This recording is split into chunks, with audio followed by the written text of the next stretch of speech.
0 to 1 by Peter Thiel. Let's first discuss what 0 to 1 means. Imagine there were boats invented already, so the other company thought I should invent a boat myself too. In this case, they were trying to compete with the boats that are already in the market. So this is what we call 1 to N. But the Wright brothers didn't want to compete, knowing that most people experience seasickness, and others would want to see new places with a new viewpoint that gives them better sight from above. With this, they invented the first flying airplane. Now this is what we call 0 to 1. Therefore, if you wish to be successful with your business, invent a new thing. Take a step from 0 to 1. This is also what we call the vertical progress. But if you take others' ideas into yours, they'll only take as if you're a copycat, copying others.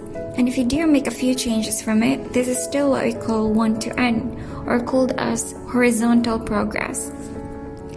If this is done, the chance for you to succeed will decrease, or might as well call your business subject to bankruptcy. We don't want that. So follow Leonard Kleinrock, who had the idea of inventing the internet, Larry Page, who invented the best search engine Google, and Facebook that was first invented by Mark Zuckerberg.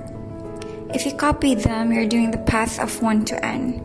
Your company's future will become questionable. But if you follow their steps of inventing something new, your future will become brighter. Let's move on to our second discussion, monopoly versus competition. Competition is widely practiced in the general public. Even at school, we need to compete for grades. We must have a higher grade to become first.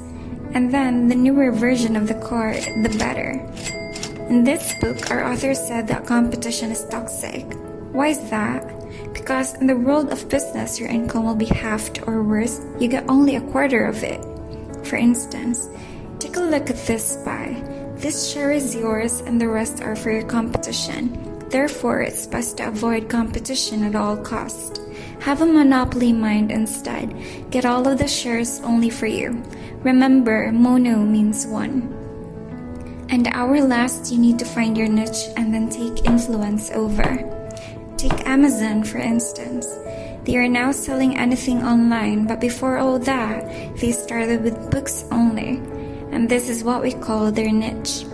Because back then they thought it is very difficult to find books in a bookstore, which also gave big loss to publishers.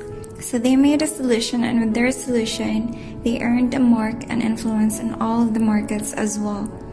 Therefore, niche is mainly about finding a big solution to a small group of people's problems.